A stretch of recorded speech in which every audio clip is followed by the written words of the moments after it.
नमस्कार, माधुरीज किचनमध्ये तुमचं सगळ्यांचं अगदी मनापासून स्वागत आहे। आज मी बनवणार आहे तोंडलीची चणा डाळ घालून भाजी। आणि ही भाजी आपण जशी काल गवार आणि बटाट्याची भाजी बनवली होती ना, सेम त्याच पद्धतीने आज आपण ही भाजी कुकरमध्ये करणार आहोत। सकाळची गडबड असते, त्याच्यामुळे काही भाज्या आहेत त्या कुकरमध्ये आपण झटपट करू शकतो। तर चला तर मग आपण रेसिपीला सुरुवात करूया। तर आता इथे बघा, मी ही कुकर घेतलेला आहे गरम करून गॅसवरती। आणि इथे तुम्हाला मी साहित्य वगैरे खाली डिस्क्रिप्शन बॉक्समध्ये मी देणारच आहे। तर इथे बघा, कुकर गरम झाला आहे आणि यामध्ये ना मी एक मोठा चमचाभर तेल गरम करून घेतलं। त्यामध्ये घातलेलं आहे कढीपत्त्याची 5 ते 6 पानं आणि थोडासा चिमूटभर हिंग घालायचा। मी इथे हिंग घालायचे विसरून गेले। तर कढीपत्ता आणि हिंग घातल्याच्या नंतर आपल्याला यामध्ये एक मीडियम साईजचा कांदा बारीक चिरून घालायचा आहे आणि तो चांगला 1 मिनिटभर परतला गेला ना की त्यामध्ये 1 चमचाभर आलं लसूणची पेस्ट घालायची।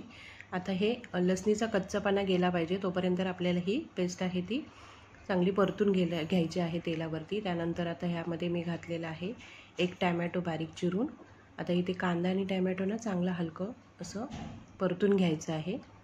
हे बघा, छान कांदा आणि टॅमॅटो परतला गेला पाहिजे।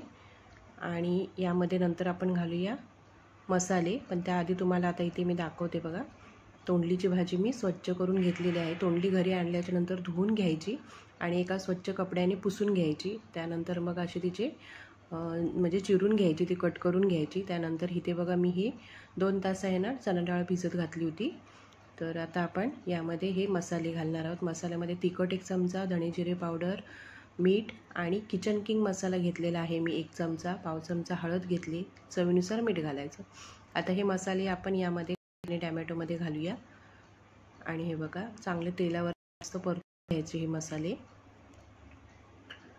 आता यामध्ये सुद्धा तुम्ही दाण्याचं कूट वगैरे घालू शकता, पण मी इथे घातलेलं नाही। कालसुद्धा मी गवारच्या भाजीमध्ये घातलेला नव्हता, कारण दाण्याचं कूट कसं थोडंसं पित्तवर्धक आहे, त्याच्यामुळे मी कमी वापरते। तर तुम्हाला आवडत असेल तर तुम्ही घालू शकता भाज्यांमध्ये।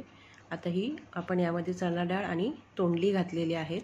तोंडलीची भाजी आहे ना अतिशय पौष्टिक फळभाजी आहे आणि तोंडलीची भाजी कशी अनेकांना आवडत नाही, पण तोंडलीच्या भाजीमधून आपल्या शरीराला ना पैसे, विटॅमिन्स, लोह, फायबर्स, कॅल्शियम असे पोषक घटक मिळतात। आणि तोंडलीची भाजी ही पचायला हलकी असते, त्याच्यामुळे आपली कशी पचनशक्ती आहे ती सुधारते। त्याच्यामुळे अधूनमधून आपण ही तोंडलीची भाजी केली पाहिजे डब्यासाठी वगैरे। तर इथे बघा, आता आपली ही भाजी छान परतली गेली। आता यामध्ये ना मी 1 ग्लासभर पाणी घालणार आहे, 1 छोटा ग्लास। हे बघा, आता पाणी घालून आपल्याला व्यवस्थित छान अशी मिक्स करून घ्यायची ही भाजी आणि त्यानंतर आपण कुकरला झाकण लावूया आणि या 3 शिट्ट्या करून घेऊयात आपण। तर आता मी 3 शिट्ट्या करून घेतलेल्या आहेत। इथे बघू शकता कुकर पण थंड झाला आहे। हे बघा, आता आपण काढून भाजी चेक करूया। इथे तुम्ही बघू शकता आपली भाजी रेडी झालेली आहे। हे बघा, छान अगदी नेमकंच त्यामध्ये पाणी घातलं तुम्ही, त्याच्यामुळे पाणी जास्त झालेलं नाही। आणि ही भाजी ना आपण भाकरीसोबत, चपातीसोबत वगैरे खाऊ शकतो।